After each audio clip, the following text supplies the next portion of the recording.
Hello friends, welcome back to my channel. और friend, आज के इस वीडियो सीरीज में हम लोग बात करने वाले हैं basically RGPV BTech second semester के स्टूडेंट के रिगार्डिंग।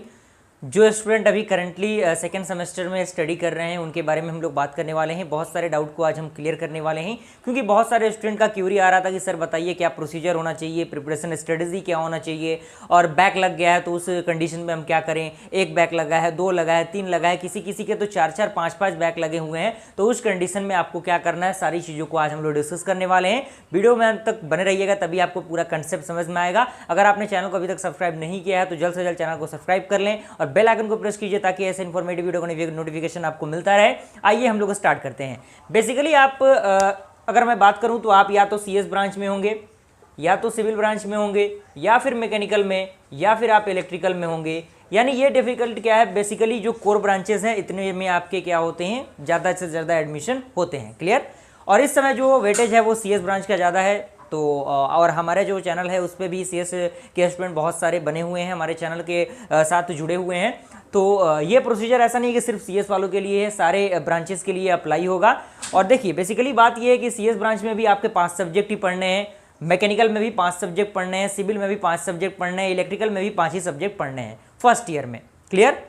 प्रोसीजर ये रहता है कि अगर आपने फर्स्ट सेमेस्टर में कुछ सब्जेक्ट को पढ़ा है तो वो आपको सेकंड सेमेस्टर में उनको अलग ब्रांचेस वालों को पढ़ना है। जो अलग ब्रांचेस वालों ने फर्स्ट सेमेस्टर में पढ़ा है वो आपको सेकंड सेमेस्टर में पढ़ना है। तो इस तरह से प्रोसीजर आपका होता है। बेसिकली अगर मैं बात करूं कि आपका बैक लग गया है तो आपको क्या करना चाहिए, क्योंकि देखिए ये एक ऐसा पॉइंट होता है ना जहां मोटिवेशन की बहुत ज़रूरत होती है, और जो स्टूडेंट होते हैं वो डिमोटिवेशन का शिकार हो जाते हैं, क्योंकि उससे पहले उन्होंने कभी फेलियर का सामना किया ही नहीं है।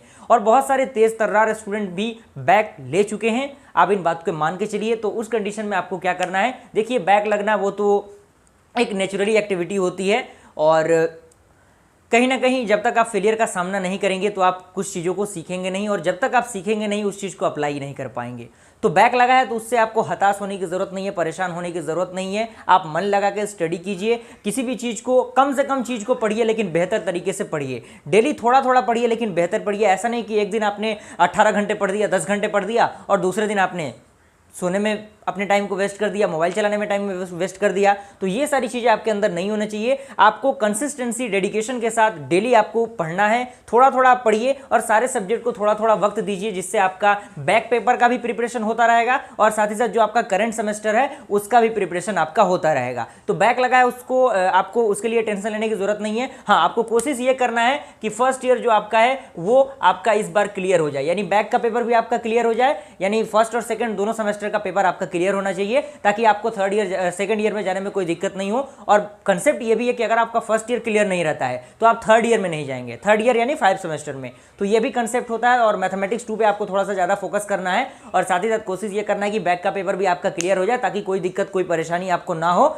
और ज़्यादा मेहनत करने की जरूरत है फ्रेंड। अदर चीज़ों को, अदर एक्टिविटीज़ पर आपको ध्यान अभी नहीं देना है। एग्जामिनेशन काफ़ी नज़दीक आने वाला है, टाइम को अपने स्टडी में यूटिलाइज कीजिए।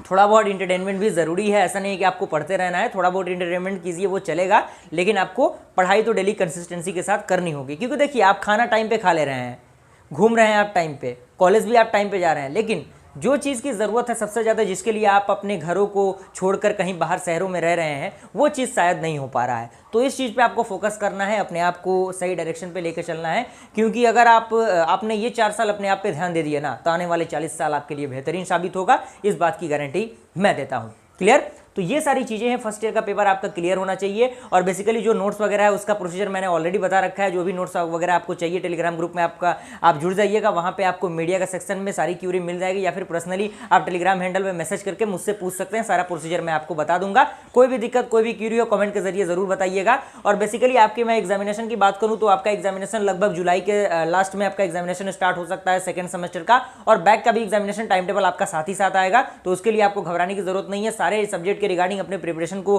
तगड़े करके रखिए, और प्लेलिस्ट हर एक सब्जेक्ट का बना हुआ है, और इंपॉर्टेंट क्वेश्चन को भी आप देख लीजिएगा, प्लेलिस्ट ऑलरेडी बना हुआ है। और कोई भी दिक्कत, कोई परेशानी हो तो कमेंट के जरिए जरूर बताइएगा।